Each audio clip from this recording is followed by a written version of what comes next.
여러분 안녕하십니까? 헬로티비 뉴스입니다.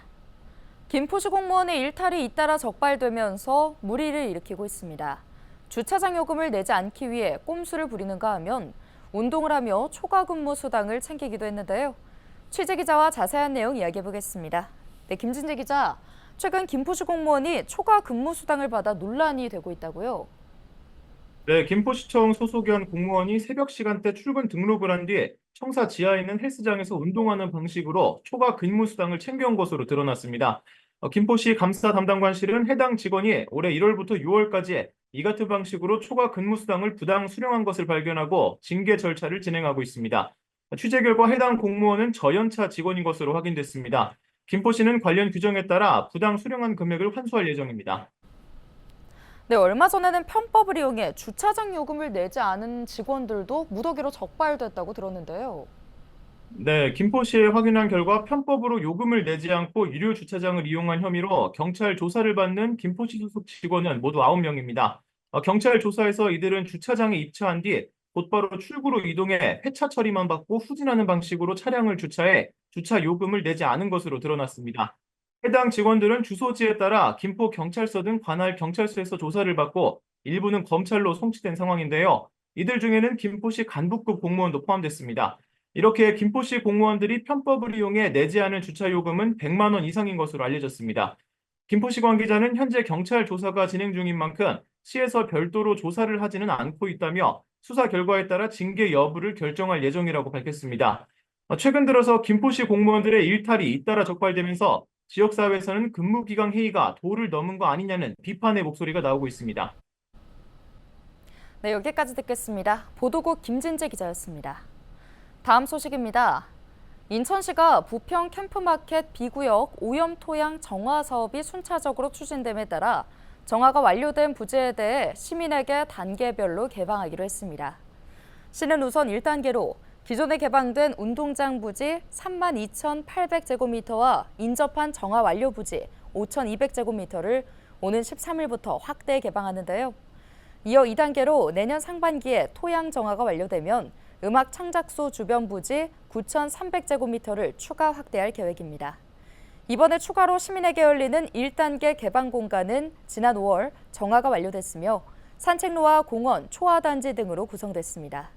앞서 캠프마켓 B구역은 지난 2019년 12월에 미군으로부터 반환받아 정화가 완료된 운동장 부지를 2021년 5월에 처음으로 시민에게 개방한 바 있습니다.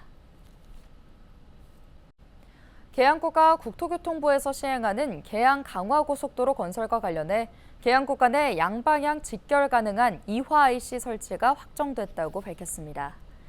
계양 강화고속도로는 계양구 상야동에서 검단 신도시와 한강 신도시를 거쳐 강화군 신정리를 잇는 총 29.8km의 노선인데요.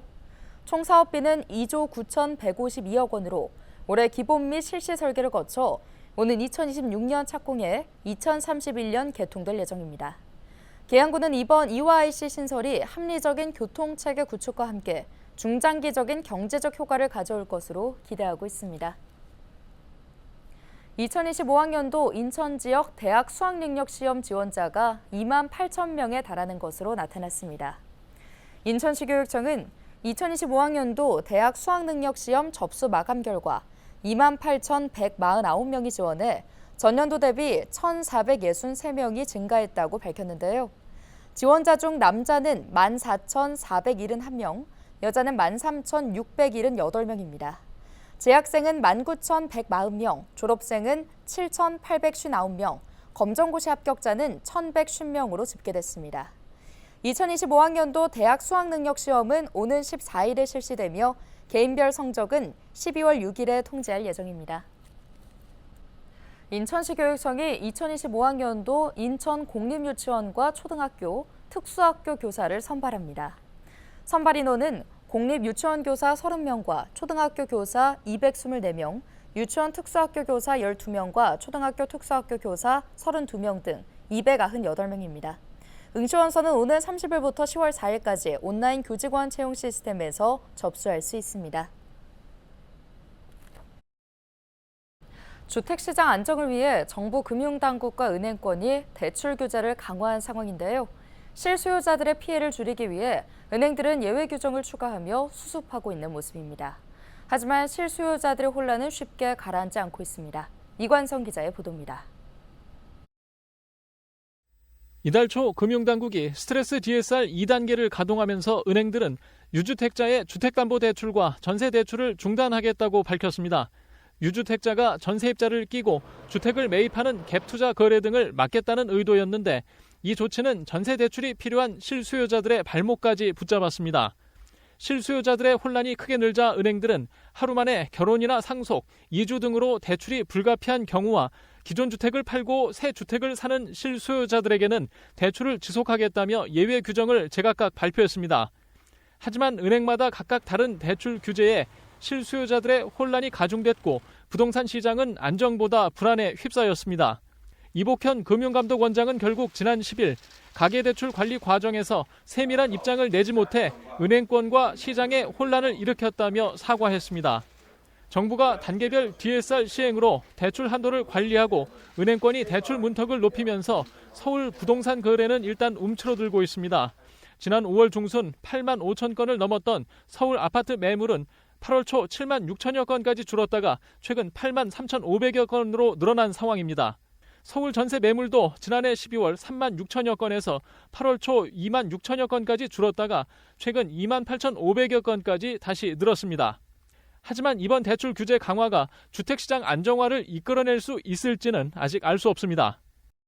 제2금융권 돈을 빌릴 수도 있습니다만 아마 차라리 집을 사자, 이런 기회에 집을 사자라는 생각을 할 수도 있을 것 같고요. 전세 수요가 매매 수요로 전환되면서 결국에는 매매 수요를 증가시키는, 수요 증가는 또 집값 상승의 원인이 될 수도 있기 때문에 저는 결국에는 또 집값 불안의 하나의 요인이 되지 않을까 싶습니다.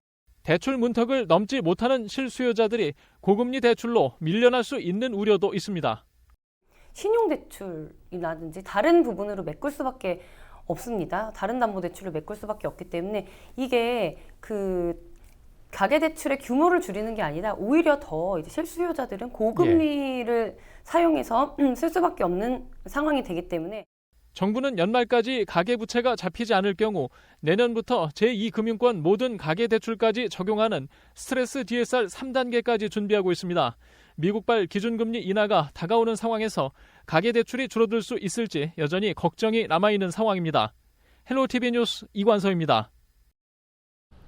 김동연 경기도지사가 의료대란을 자초한 정부가 직접 나서 사태를 결자 해지해야 한다고 지적했습니다. 김 도지사는 12일 오전 지역 의료계 등과 의료 현장 긴급 점검 회의를 진행했는데요.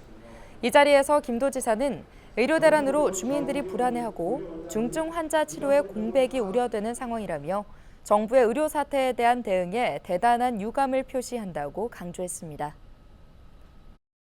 이 문제를 근본적으로 해결하는 길은 문제를 만든 주체에서 결자 해지를 해야 되는데 의료계에 대안을 가져오라는 등 이런 조건 비슷한 거를 다는 이런 여러 가지 상황이 상당히 우려스럽고 아직도 이 문제의 본질을 제대로 알고 있는 것 같지 않아서.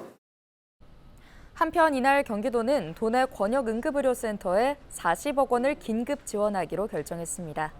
특히 도민의 생명과 직결된 의료 시스템 유지를 위해 추석 이후에도 의료체계 유지를 위한 추가 지원을 검토하기로 했습니다.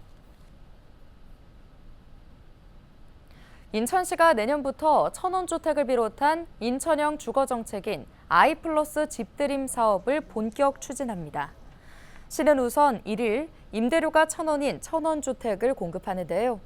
시가 보유 또는 매입한 매입 임대주택이나 전세 임대주택을 1일 임대료 1,000원, 월 3만 원에 빌려주는 방식입니다. 특히 전세 임대주택의 경우 지원자들이 입주하고 싶은 시중 주택 중 전용 면적 85제곱미터 이하의 주택을 선택하면 시가 집주인과 전세 계약을 한 후 빌려주는 것입니다. 결혼한 지 7년 이내의 신혼부부 또는 예비 신혼부부에게 최초 2년, 최대 6년까지 지원하며 연간 1,000호를 공급할 계획입니다. 시는 또 자녀를 출산한 가구의 내 집 마련을 돕기 위한 신생아 내 집 마련 대출이자 지원인 1.0 대출도 추진합니다. 정부가 지원하는 신생아 특례 디딤돌 대출에서 이미 인하된 금리에 시가 추가로 이자를 지원해주는 방식입니다. 지원 대상은 2025년 이후 출산한 가구로 최대 대출금 3억 원 이내에서 한 자녀 출산의 경우 0.8%, 두 자녀 이상 출산하는 경우 1%의 이자를 지원합니다. 연간 최대 300만 원을 지원받을 수 있으며 최대 5년간 지원됩니다. 경기도의회 여야가 K컬처밸리 문제에 대한 의견차로 대립하다 지난 11일 오후 의사일정 정상화에 합의했습니다.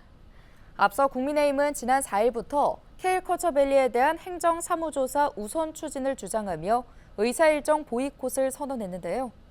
오는 13일 폐회될 예정이었던 임시회는 이번 합의에 따라 오는 23일에 원포인트 임시회를 개최해 도정 질의를 진행하고 안건들을 처리하게 됩니다. 12일에서 13일 양일간 각 상임위원회는 조례와 추경의 예비심사를 진행하고 추석 명절 이후인 19일에서 21일 동안 예산결산특별위원회에서 추경안의 본심의를 진행할 계획입니다. 행정사무조사 특위위원장은 국민의힘이 맡기로 했습니다. 인천 상륙작전 제74주년 기념식이 인천 내양 18부두 계양광장에서 열렸습니다.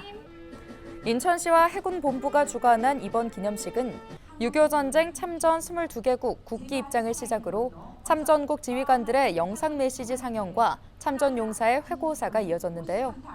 유정복 인천시장은 축사를 통해 인천은 전쟁의 상처를 치유하고 세계 최고 국제공항과 항만, 경제자유구역을 통해 국제도시로 성장했다며 세계 도시들과 연계해 평화와 도시 공동체 성장을 이끄는 역할을 하겠다고 강조했습니다.